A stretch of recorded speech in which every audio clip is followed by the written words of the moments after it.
What does a clock mean on Instagram story? Hello everyone, welcome to this channel. I'm here to help you out today. So without any delay, let's get started. So as you launch the Instagram application on your device and make sure that you're logged into your account, what you generally get to see is a lot of stories from your friends.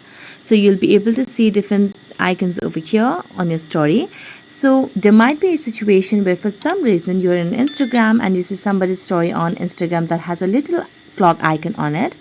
So it could mean a couple of different things, but the most common thing and the reason why you see a little clock icon is because the person's story is about to expire. So in this, generally in that case, what happens is you can go and make your way over to that person's profile.